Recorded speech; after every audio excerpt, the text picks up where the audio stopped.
और उधर केंद्र सरकार द्वारा जातिगत जनगणना को मंजूरी देने के फैसले पर भाजपा नेताओं ने खुशी जाहिर की। उत्तराखंड भाजपा अध्यक्ष महेंद्र भट्ट ने कहा कि 1931 के बाद पहली बार किसी सरकार ने ऐसा ऐतिहासिक निर्णय लिया है जिससे देश के सामाजिक और आर्थिक ताने बाने की सही तस्वीर सामने आएगी। उन्होंने कांग्रेस पर निशाना साधते हुए कहा कि सत्ता में रहते हुए उसने जातिगत जनगणना को कभी गंभीरता से नहीं लिया। महेंद्र भट्ट ने कहा कि ये कदम समाज को बराबरी पर लाने की दिशा में महत्वपूर्ण साबित होगा, क्योंकि 2011 की जनगणना में ओबीसी समेत कई वर्गों के आंकड़े दर्ज नहीं किए गए।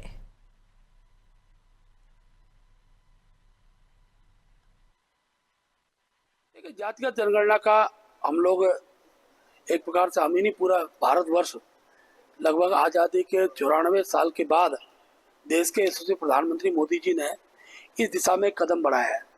जातियों के बारे में भिन्न प्रकार के तर्क आते हैं। राज्यों ने भी कुछ स्थानों पर जाति की गणना करने की कोशिश की है, लेकिन राष्ट्रीय स्तर पर जब गणना होगी तो प्रत्यक्ष रूप से हर जाति के बारे में एक संदेश रहेगा, उसकी आर्थिक स्थिति का मूल्यांकन होगा और समाज के अंदर जो आरक्षण जिस रूप में दिया जा रहा है उसका लाभ उस समाज को ठीक प्रकार से मिले, उसका एक प्रत्यक्ष रूप से सरकार की जो नीति होगी उस नीति के आधार उसका पालन किया जाएगा। जातिगत जनगणना का